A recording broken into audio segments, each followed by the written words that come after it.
नमस्कार श्रोताओं। उत्तराखंड मुक्त विश्वविद्यालय की सामुदायिक रेडियो हेलो हल्द्वानी में आपका बहुत स्वागत है। दोस्तों, आप देख पा रहे हैं कि हमारे स्टूडियो में हमारी एक बहुत ही खास मेहमान इस वक्त मौजूद हैं। आप हैं प्रोफेसर डिम्पल विज। आप AKP PG college Khurja Bulandshahr में प्रोफेसर हैं इकोनॉमिक्स की, और आज उत्तराखंड मुक्त विश्वविद्यालय में जो अधिवेशन चल रहा है उत्तराखंड उत्तर प्रदेश संघ का, उसके उसमें शिरकत करने आई हैं। मैम, बहुत बहुत स्वागत है आपका रेडियो स्टेशन में। Thank you ma'am. जी, जी। तो मैम, अर्थशास्त्र में आप प्रोफ़ेसर हैं, पिछले 25 सालों से आप इस फ़ील्ड में हैं। अभी विकसित भारत की बात हो रही है, 2047 तक हमें विकसित भारत बनाना है। तो इसमें आप युवाओं की भूमिका को किस तरह से देखती हैं? आपने इसी पर पेपर भी प्रेज़ेंट किया था। तो मैं चाहती हूँ कि थोड़ा-सा आप एक खाका बताइए कि क्या करना है युवाओं के बीच, कैसे हम इन्वेस्ट करें, कैसे युवाओं को इस विकसित भारत के साथ जोड़ें? सुनीता, मैं लास्ट 25 ईयर्स से युवाओं के साथ जुड़ी हूँ। जी। 18 से 25 साल के यूथ को पढ़ाती हूँ और इनकी प्रॉब्लम्स को भली-भाँति जानती हूँ, क्योंकि खुद पहले युवा उम्र से गुज़री और अब उन्हीं बच्चों की प्रॉब्लम्स रोज़ देखती हूँ। क्या उन बात है। प्रॉब्लम्स को मैंने भी फ़ेस किया, ये बच्चे भी फ़ेस कर रहे हैं और सौभाग्य से 4 साल पहले मैं इन्हीं बच्चों की प्रिंसिपल बनी हूँ और मुझे गर्ल्स कॉलेज की प्रिंसिपल आयोग से चयनित होकर आई हूँ। और मेरा जो पोस्टिंग है वो इस समय रूरल एरिया में तहसील में हुआ है, जिससे मैं रूरल बच्चों की, लड़कियों की प्रॉब्लम को और नज़दीक से देख पा रही हूँ। क्या बात है। जो प्रॉब्लम्स मैं फेस कर रही हूँ और जो प्रॉब्लम मैं देख पा रही हूँ, हमें जो टारगेट इस समय हम ये कह रहे हैं कि इंडिया जो है, भारत एक युवाओं का देश है। 65% ऑफ द पॉपुलेशन जो है वो हमारी, वो 15 से 64 साल के बीच है, यानी कि वर्किंग एज पॉपुलेशन है और मैक्सिमम यूथ 35 ईयर्स तक का वो हमारे पास है। हम इस समय डेमोग्राफिक डिविडेंड की स्टेज में हैं, जो कि 29 तक 2029 तक हमारे पास रहेगा। लेकिन इसीलिए हमें इस युवाओं की आबादी को टैप करना होगा। अगर जो टारगेट हमें हमारे माननीय प्रधानमंत्री मोदी जी ने दिया है कि 2047 तक हमें विकसित भारत बनाना है, 2030 तक हमें 5 ट्रिलियन इकोनॉमी होना है। मुख्यमंत्री योगी जी का टारगेट कि हमें 1 ट्रिलियन इकोनॉमी बनानी है अपनी यूपी को 2030 तक, वो पूरा कैसे होगा? उस सपने को साकार कौन करेगा? वो करेंगे हमारे युवा। क्योंकि युवाओं में वो शक्ति होती है जो कि कहीं भी इस्तेमाल की जा सकती है और युवा किसी भी देश को कहीं भी पहुँचा सकते हैं। युवा पूर्णतः ऊर्जा से भरपूर होता है, लेकिन दुर्भाग्यवश इस समय हमारा युवा जो है, वो अपनी एनर्जी को बड़ी अनप्रोडक्टिव कामों में वेस्ट कर रहा है। हुँ, चाहे वो पूरे दिन मोबाइल पर बैठना हो, फालतू की बातें हों, क्योंकि उन्हें कहीं दिशा ही नहीं मिल रही कि वो क्या करें। हुँ। उनकी एजुकेशन इस तरह की नहीं है, एजुकेशन उन्हें एम्प्लॉयमेंट नहीं देती, एम्प्लॉयमेंट दे रही है तो अंडर एम्प्लॉयमेंट दे रही है, उन्हें वो स्किल नहीं दे रही जो इंडस्ट्री को रिक्वायर्ड है। बच्चा बहुत परेशान है, बीए, एमए करके मैडम मैं क्या करूँगा, मैं कहाँ जाऊँगा? बीटेक वालों को नौकरी नहीं मिल रही, एमबीए वालों को नहीं मिल रही और जो है क्या इसी तरह से हम विकसित भारत बना पाएँगे? नहीं। मेरा सीधा-सीधा कहना ये है कि अगर इंडिया को विकसित भारत बनना है, तो इसे युवाओं के ऊपर इन्वेस्ट करना होगा। जी। गवर्नमेंट को हायर एजुकेशन के ऊपर इन्वेस्ट करना होगा, क्योंकि एजुकेशन ही वो टूल है जिससे कि इनोवेटर्स पैदा होंगे, क्रिएटर्स पैदा होंगे, इन्वेंटर्स पैदा होंगे। देखिए, इस समय हमारी सोसाइटी में बहुत कॉम्प्लेक्स प्रॉब्लम है। हम जो है इस समय साइबर सिक्योरिटी से लेकर के सोसाइटल प्रॉब्लम, यूथ में सुसाइड की प्रॉब्लम, हर प्रॉब्लम से जूझ रहे हैं। आने वाले समय में ये प्रॉब्लम्स बढ़ेंगी। अभी आपने जो है पहलगाँव के में ऑपरेशन सिंदूर को देखा। हमें टेक्नोलॉजिकली अपग्रेडेड युवा चाहिए। हमें ऐसे युवा चाहिए जो कि नई टेक्नोलॉजी के हिसाब से नई चीज़ें जनरेट कर पाएँ। वो इन्वेंटर हों, वो क्रिएटर हों, वो इनोवेटर हों। हमें पुरानी out of the box thinking से उन्हें निकालना होगा। Out of the box thinking से ये प्रॉब्लम सॉल्व नहीं होंगी। तो हमें जो आने वाले टाइम में युवा चाहिए, वो इन्वेंटर, इनोवेटर, क्रिएटर, उसके साथ-साथ प्रॉब्लम सॉल्विंग अप्रोच वाला भी चाहिए, जो सोसाइटी की प्रॉब्लम को जहाँ भी देखे वहाँ सॉल्व करे और प्रॉब्लम सॉल्विंग अप्रोच के साथ काम करे। क्योंकि हर जगह गवर्नमेंट इंटरवीन नहीं कर सकती। लेकिन हर जगह युवा मौजूद है हमारे हुँ, देश में और हुँ। इस युवाओं की आबादी को अगर हम टैप कर जाते हैं, तो हमें फिर ना तो विकसित भारत बनने से कोई रोक सकता है, ना विकसित राष्ट्र बनने से कोई रोक सकता है, क्योंकि युवा आबादी पूर्णतः एनर्जी से भरपूर होती है। जी। इसलिए मेरा सरकार को ये कहना है कि इस युवा की आबादी को टैप करने के लिए उन्हें इन युवाओं के ऊपर इन्वेस्ट करना होगा, उन्हें इनकी एजुकेशन पे इन्वेस्ट करना होगा। इसका सबसे अच्छा सॉल्यूशन ये है कि हम हर डिस्ट्रिक्ट में एक state of the art university खोलें। आज युवाओं की प्रॉब्लम ये है, आज हम बड़ी-बड़ी बातें करते हैं कि हमने पिछले 10 सालों में 7 आईआईटीज़ खोले। इस समय 2 करोड़ युवा हर साल मार्केट में आ रहा हुँ, है। हुँ, पिछले 10 सालों में लगभग 18 से 20 करोड़ आया। क्या 7 आईआईटीज़ उनके लिए सफिशिएंट है? हुँ, बिल्कुल नहीं। बिल्कुल। बिल्कुल वो दिशा हीन हो रहे हैं। हमें जो है हर जो है हर डिस्ट्रिक्ट में यूनिवर्सिटीज़ खोलनी होंगी। State of the art universities खोलनी होंगी जो फ्यूचर रेडी स्किल्स के साथ बच्चों को तैयार कर सकें। इन यूनिवर्सिटीज़ को हमें ये टारगेट देना होगा कि पहले अपने डिस्ट्रिक्ट की स्किल मैपिंग करें। स्किल मैपिंग जैसे कि उस डिस्ट्रिक्ट में किस तरह की ट्रेनिंग की बच्चों को ज़रूरत है। स्किल मैपिंग 2 लेवल पे होगी। एक तो हम फ्यूचर रेडी सिटीजन्स दे सकते हैं वर्ल्ड को, हम उन्हें मैन पावर सप्लाई कर सकते हैं क्योंकि हमारे पास सरप्लस मैन पावर है। तो हम कोई भी ऐसे 50 ट्रेड्स को आइडेंटिफाई कर लें वर्ल्ड वाइड जो बहुत ज़्यादा डिमांडेड है, चाहे वो प्लम्बर है, चाहे इलेक्ट्रीशियन है, चाहे एआई है, चाहे रोबोटिक्स है, चाहे आईटी इंजीनियर्स हैं।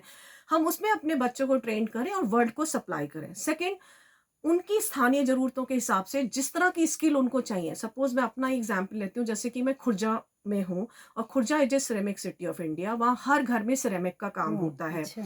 वहाँ पे 450 यूनिट्स जो है सिरेमिक की फंक्शनल है, लेकिन वो ट्रेडिशनल तरीके से ही सिरेमिक बना रहे हैं। उनको नहीं आता 3D प्रिंटिंग से कैसे होता है। वहाँ की इंडस्ट्री हुँ, डिमांड कर रही है कि हमें 3D प्रिंटिंग के प्रोफेशनल चाहिए, लेकिन उनके पास बच्चे अवेलेबल नहीं है, बच्चों को ट्रेनिंग देने वाला कोई नहीं है।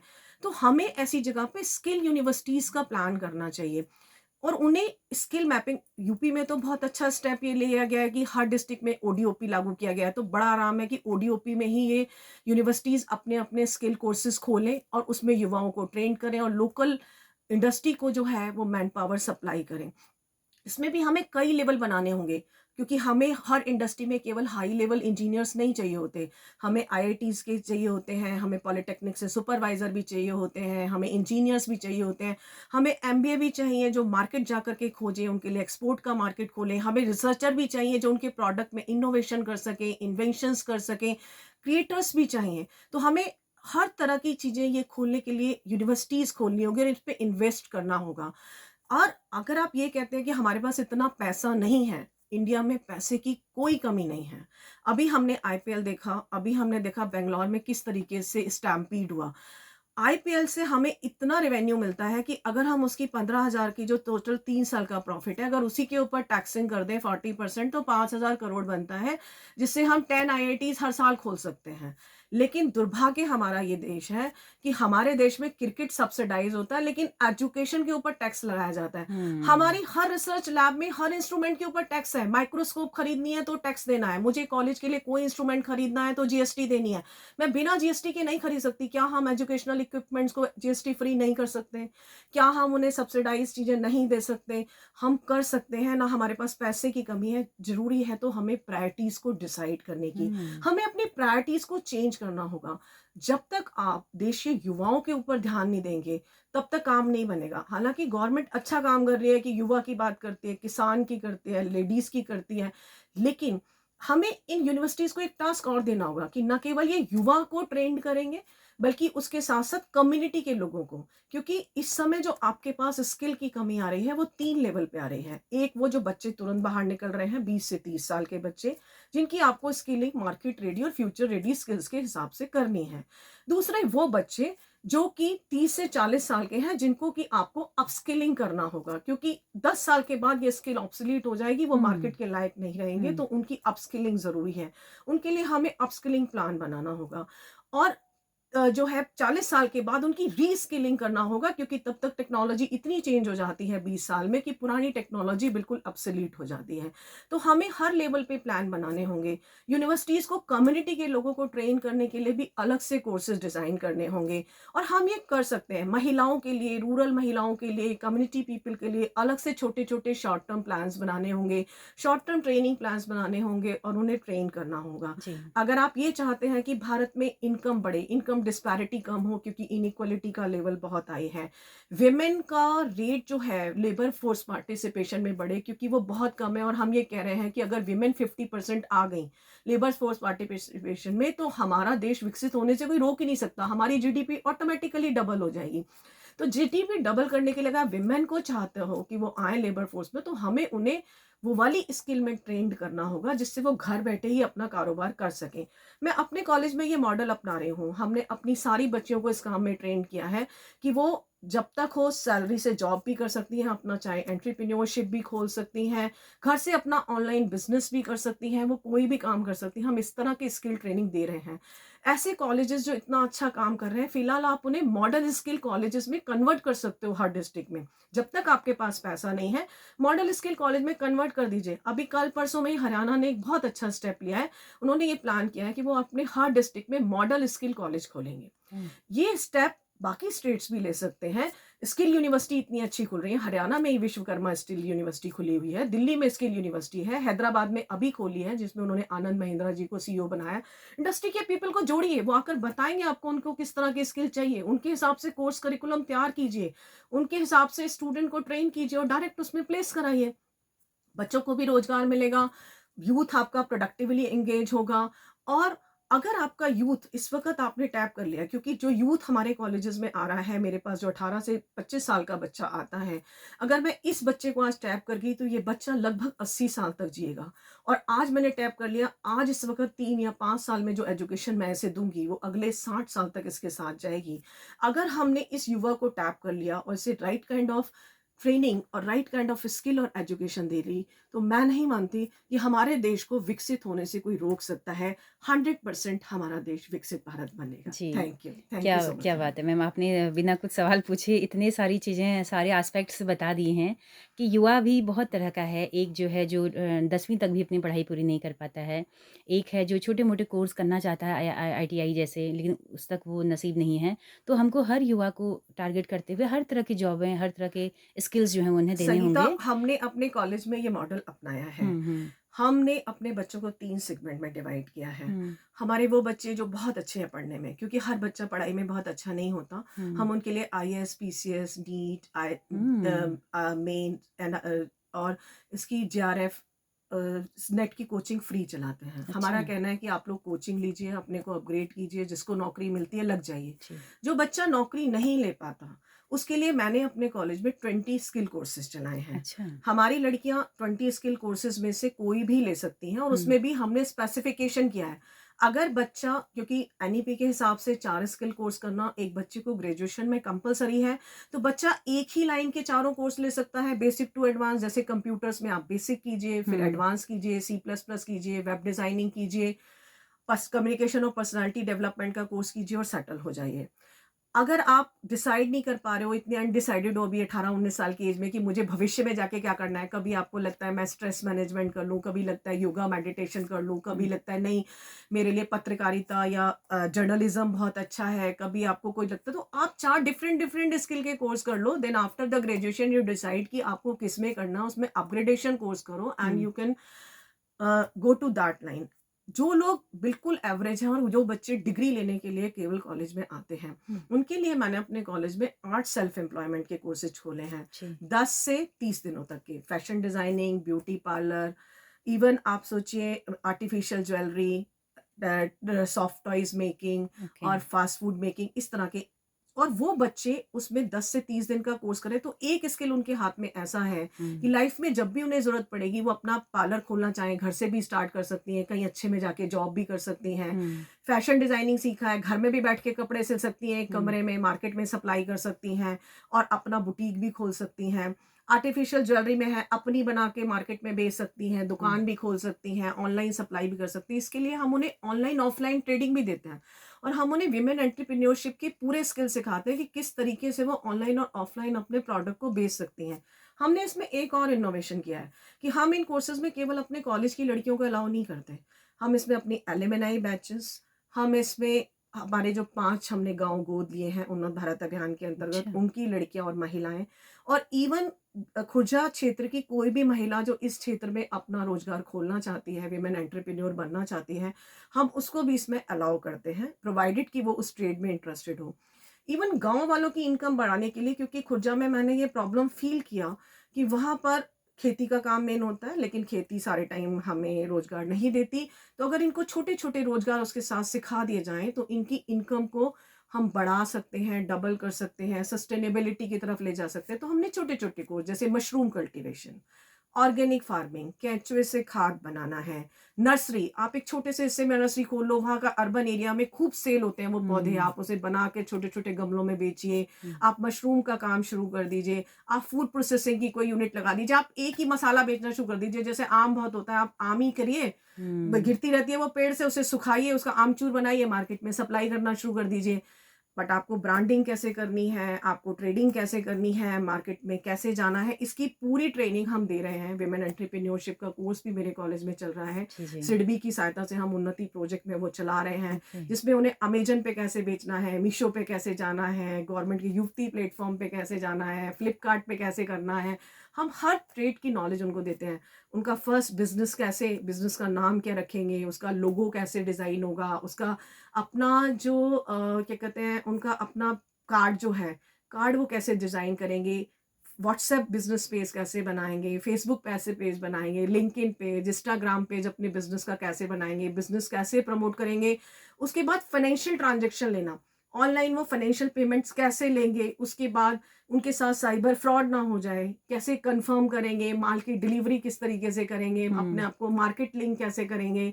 इवन हम उन्हें दिल्ली का आईएनए हाट बाज़ार भी दिखा कर के लाए कि वहाँ भी वो कैसे अपने प्रोडक्ट सेल आउट कर सकते हैं। अच्छा, तो we are providing these kinds of um, training to students and I am very happy. मेरा बहुत अच्छा एक्सपेरिमेंट रहा और बहुत जी। सक्सेसफुल रहा। मैम मुझे विकसित भारत की एक झलक जो है वो आपके तमाम इन बातों में, आपके कामों में दिख रही है।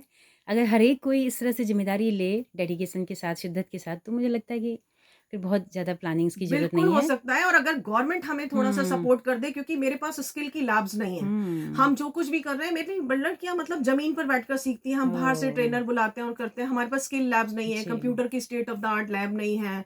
हमारे पास कंप्यूटर के लोग रखने के लिए, जैसे मैं फैशन डिज़ाइनिंग का स्किल कोर्स बेसिक का सिखाती हूँ, लेकिन सिंगर की मशीनों में सिखाने के लिए ट्रेन्ड उस तरीके का पर्सन और लैब मुझे चाहिए, वो मेरे पास नहीं है। मैं ड्रोन दीदी का प्रोग्राम बच्चों को सिखाना चाहती हूँ, लेकिन अच्छा, ड्रोन टेक्नोलॉजी कैसे मैं अपने कॉलेज में लाऊँ, फंडिंग कैसे होगी, स्किल लैब कैसे बनेगी, मेरे पास नहीं है, और इसके लिए हुँ, मुझे गवर्नमेंट की सपोर्ट चाहिए। हुँ, गवर्नमेंट अगर हमारी अप्रोचेस को, इस कॉलेज को स्किल, मॉडर्न स्किल कॉलेजेस में कन्वर्ट कर दे, हुँ, मॉडल स्किल कॉलेज हर डिस्ट्रिक्ट का, और हमें ये टास्क दे दे कि हमें डिस्ट्रिक्ट के बच्चों को ट्रेन करना है, हम ट्रेन करके दिखा देंगे।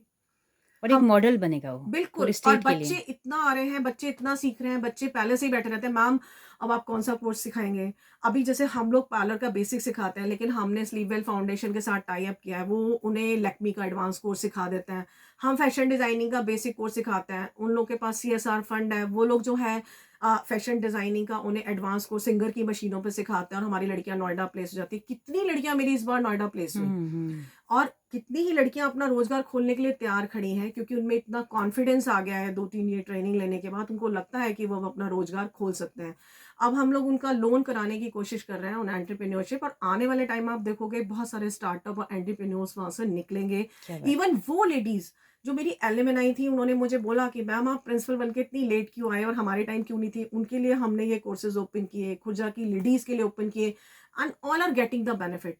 The problem we are facing of the funds, problem we are facing of the faculty crisis, problem we are facing to the state of the art lab, और ये गवर्नमेंट की सपोर्ट से पॉसिबल हो सकता है। अगर बिल्कुल। विकसित भारत बनना है, हमें बनाना है, तो हम सबको मिल के काम करना होगा, हुँ, और हमें युवाओं पे इन्वेस्ट करना होगा। बिना युवाओं पे इन्वेस्ट किए, मैं, हमारा मानना है कि किसी भी हुँ, तरह विकसित भारत बन ही नहीं सकता, हुँ। क्योंकि बनना अल्टीमेटली आप बनना जितनी, बनना तो दूर, अगर जिस तरह का डिस्ट्रैक्शंस आज है, नशे का, मोबाइल लत का, तो युवा बर्बाद हो जाएगा और देश भी बर्बाद हो जाएगा। देखिए मैंने आपको बोला कि युवाओं को हमें केवल ये स्किल नहीं सिखाने। हुँ, अगर भाई हमने नहीं सिखाया, तो आपका रोज पुल गिर जाएगा 9 दिन हुँ, में। हुँ, अगर हमने उन्हें बिल्कुल। ट्रेनिंग ढंग से नहीं दी, तो जो अभी रीवा में केस हुआ है कि हुँ, 90 डिग्री पे पुल बना के रख दिया, आपके इंजीनियर ऐसे ही पुल बनाएंगे? हुँ, अगर आपने उन्हें ढंग की ट्रेनिंग नहीं दी, तो हर पुल आपका 2 महीने के बाद गिर जाएगा। हुँ, हमें फ्यूचर रेडी स्किल्स के साथ अपने युवाओं को तैयार करना होगा, विद राइट अप्रोच, उन्हें करेज, सेल्फ कॉन्फिडेंस की फीलिंग देते हुए, उन्हें सोसाइटी के लिए एम्पैथी की फीलिंग देते हुए, प्रॉब्लम सॉल्विंग अप्रोच के साथ देते हुए हमें आना होगा, और हमें ये करना होगा। जी, अगर हम ये करने में कामयाब हो जाते हैं, मैं कह रही हूँ कि अगर आपने युवाओं की आबादी को अगले 10 साल में टैप कर लिया, 5-10 साल में, तो विकसित भारत तो आप बड़े आराम से बन जाएँगे, क्योंकि यही युवा आबादी है जो अगले 60 साल तक आपको ले जाएगी और पीढ़ियाँ की पीढ़ियाँ आगे तैयार जी, जी, करेगी। जी। बहुत शुक्रिया मैम, इतनी शानदार, इतने अच्छे सुझावों के लिए, इतनी अच्छी बातचीत के लिए। बहुत-बहुत शुक्रिया आपका। जी, थैंक यू जी, सो जी, मच। जी। तो दोस्तों आप सबका भी बहुत-बहुत शुक्रिया इस कार्यक्रम में अंत तक हमारे साथ बने रहने के लिए। अगर प्रोफ़ेसर डिम्पल विज मैम का ये लेक्चर, ये सुझाव, ये बातें आपको पसंद आई हों, ये इनिशिएटिव उनका, तो अपना फ़ीडबैक ज़रूर दीजिएगा। तो प्रोफ़ेसर डिम्पल मैम के साथ अपनी रेडियो मित्र सुनीता भास्कर को दीजिए इजाज़त। नमस्कार।